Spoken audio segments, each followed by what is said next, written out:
Welcome to the second video of your ski training series. Here we're going to be targeting a little bit of mobility, progressing our mobility drill, but then also definitely progressing the strength, making it a little bit more challenging, incorporating more single leg movements, and more of that stability component. So once that first video, those exercises become easy, you're ready for this one.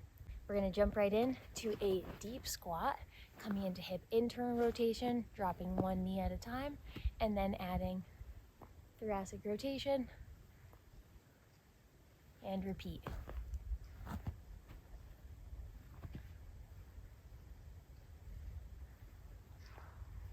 Here we go for the strengthening. We're going to start with a skier slide. Okay, so sliding out into that lateral lunge and drive your knee up. We're adding a little power component to this as you come down nice and slow and controlled and drive your knee up, engaging through your glutes to keep that leg, the knee drive up, and your core stability to hold your single leg balance. So let's go 10 on each side and 2 sets. If you want to progress this, you can definitely add a band. We're going to be sliding out to the side and come up for the band. Right along, in the first video we did our curtsy squats. In this video we're going to set that up to some skaters. What that looks like is an explosive power jump out to one side and then coming back the other side, still engaging a lot of your glute med muscle, and it's really good for hip stability and targeting your core stability.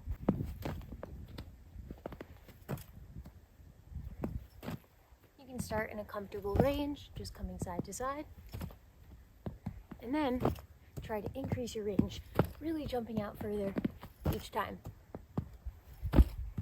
Next up, knees are going to be shoulder width apart, hands are going to be crossed over your chest, lean back, load those quads, and then squeeze your glutes to bring yourself back up. So we're loading our quads throughout that range of motion and bringing ourselves back up using our posterior chain for the return. So it's that eccentric loading. It's a tough one. Now that we got your quads firing on that one, we're going to focus more on the posterior chain, your hamstrings and your glutes. We're going to be doing a single leg RDL. I'm showing you without weight. Feel free to add a dumbbell or a kettlebell for weight. I prefer to do a single arm carry. That way you're really offsetting your stability a little bit and making it more challenging. We're just coming down to the ground, slight knee bend. So if you have the weight, put it in your opposite hand. It's more challenging. And then coming up. I had this stability piece where you're bringing your knee, driving it up towards your chest for that march. It just adds a bit more core control. You don't have to. Coming down for that single leg RDL, and then up to the static stance. Once this becomes easy, you can add that slow eccentric component to the quick power component, driving your knee up. Just like how we did with the lateral lunge, slow on the way down, pause, and explode up. Show you to the side.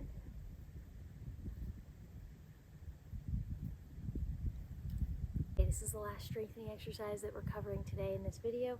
You're going to put your resistance band, if you have one of these power bands, around a stationary object like so.